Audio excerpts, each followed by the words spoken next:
చాలా మందికి ఆపరేషన్ సమయంలో వెన్నుపూసకి స్పైనల్ ఇంజెక్షన్ ఇస్తారు మత్తు కోసం అని. అయితే తర్వాత ఫ్యూచర్ లో ఎప్పుడు నడుము వచ్చినా ఆ వెన్నుపూసకి ఇచ్చిన మత్తు ఇంజెక్షన్ వల్లనే నడుము వస్తుంది అని చాలా మంది అనుకుంటున్నారు. అది నిజమా అబద్ధమా? చాలా పర్టినెంట్ క్వశ్చన్ అడిగా వంశీ. యాక్చువల్లీ ఏంటంటే, ఇప్పుడు స్పైనల్ ఎనస్థీషియా అనేది ఒక రకమైన రీజనల్ ఎనస్థీషియా, అంటే రెండు కాళ్ళు ముద్దు బారడానికి ఇచ్చే సేఫ్ ప్రొసీజర్ జనరల్ ఎనస్థీషియా కంటే. ఇప్పుడు అందులో మనం ఇచ్చే లెవెల్ అంటే వెన్నుపూస మిడిల్ లో L1 L2 లెవెల్లో మనం ఇస్తాం దానికి. కానీ మనం నడునొప్పికి దానిని కోరిలేట్ చేస్తాం. సో మనం ఇచ్చే ఇంజెక్షన్ కి మనము చెప్పే దాని వల్ల వచ్చింది అని అనుకునే నడునొప్పికి ఎటువంటి సంబంధం లేదు. మనం ఇచ్చే నీడిల్ యూజువల్ గా 22G నీడిల్ ఇస్తాం. మనం దాని డయామీటర్ ఎంత అనుకుంటున్నారు? 0.7 మిల్లీమీటర్, అంటే 1 మిల్లీమీటర్ లో 70%.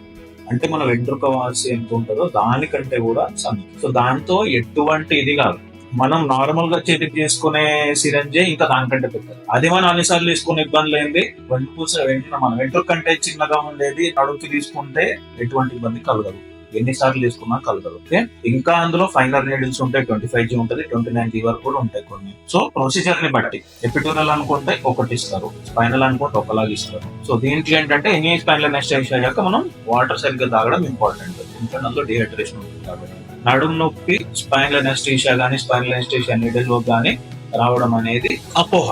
అది ఇట్ ఈస్ వాస్తవం కాదు. పేషెంట్ ప్రీ ఎగ్జిస్టింగ్ నడుము నొప్పి ఉండొచ్చు, దీంతో పాటు మనం కోరిలేట్ చేసుకుంటున్నామే తప్ప ఇది ఇవ్వడం వల్ల వచ్చింది అనేది అపోహ. నడుము నొప్పికి అనస్థీషియా ఇంజెక్షన్ కి ఎలాంటి సంబంధం ఎలాంటి సంబంధం లేదు.